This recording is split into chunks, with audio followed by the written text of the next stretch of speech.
vharisa social media yose kuti twakutovharisa kuti social media yose. Facebook Mr. Obina na Miss Obina, Twitter Mr. Obina na Miss Obina, Instagram Mr. Obina na Miss Obina, YouTube Mr. Obina na Miss Obina, ne WhatsApp ingori Mr. Obina na Miss Obina. Hey guys, pakaipa ndisandapinda munyangu guys, dauti kwazai mese. Hello guys, chiti kuna wasati wasubscribe to this channel guys, apana chokumira, please subscribe, click your notification bell kita pega panongo ya neka latest video amudarike guys. Yaenda nayo pana baka ndama ITT na Obina dudu boyirao ya tonyaenda nayo ndotanisha uye ndota ninya yekuvharisa social media yose pese pandasvika ndo vakoni pese paine mumashopu, mumastriti, mumba, kupi ingori Mr. Obina and Miss Obina. Maiti tavharisa chatavana pana vaititi vakamaine munhu wawane vaanengadayana naye zvakatangira pana ziso. Mapicture avo anovharisa kwese guys.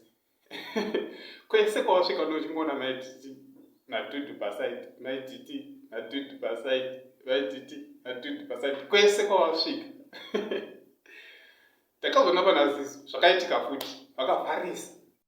Nawo futi vana Obina vavharisa futi mastreet ose kunyaradza street rose resocial media kuti hai ndinozvivharisa inini ndiri one. Kwese kurungotaurwa maititi Obina, maititi Obina, kwese guys kurungotaurwa maititi na Obina. Saka nyaenda ina pana vaka guys, kadebate kandawe nako, kadebate kandoda kuti mugotaurawo maonero enyu, hatindi vanorika haditi ka guys. Ndaenda wakumana 2 Obina na Ziso ya ndoda kuti mukombe guys kuti dudu chairi rechokwadi zvakaitikazvo izvi kuna Ziso namaititi zvakaitikazvo, but ndoda kuti munyatso kutaura kuti chaiye dudu chairi munyatso rinonyatso kusofta munhu waro apa ndeupi chaiye rinyatso kuona zvelove. Saka ndine mapicture hatichakuisirai mapicture. Ndotanga naZiso amuri kuona iyi, then nera Obina paside munyatsokombera kuti munhu anozvivharisa pandeuyu papa. Saka chadi muchaona mapicture akawanda andiri kuisa. Ziso pamaiki namaititi, Obina namaititi paside. Munyatsokombera kuti ndeupi chaiye apa guys. Guys please trust. Ndoda kuti mukope kuti chaiye anovharisa ndeuyu papa vakomana vari, hatindo anorika guys please. Mundiudzewo maonero enyu guys kuti ndeupi anoenda nechimuta pavakomana ivava madhudha apa.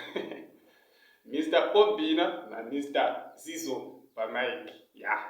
Muchandiudza chii? Ndozvamuri kungoona pamapicture. Mondiudzawo maonero enyu kumacomments kuti munhu anoenda nechimuta apa ndiani apa, vanhu 2 vanhu vaviri vava. Obina naZiso kuti ndiani anozvivharisa. Saka ndochandangouya nacho guys. Chiti mungoonawo kuti vaititi boy here pakuselekta vakomana. Because vakomana vacho vanenge vaine moto manje. Vanenge vaine moto boys rachona remoto ende rinoratidza kuti zvelava rinonyatsodii, kunyatsokuziva. Saka guys ndokumbirisa kuti mundiudzewo maonero enyu guys nenyaya nawo yemapicture iwawo. Kuti chaiye ratoti ndodudu chairo apa nderipi. Ndochandangouya nacho guys kuti mukondiudzawo kuti zvakadira sei pavakomana 2 ava. like Zizo, like Obina. Thank you guys. Subscribe to this channel. Please subscribe. Click your notification bell. Kitra pega panongo ya nika latest. Haundarikirwi because my latest is actually guys zona kids. Thank you guys.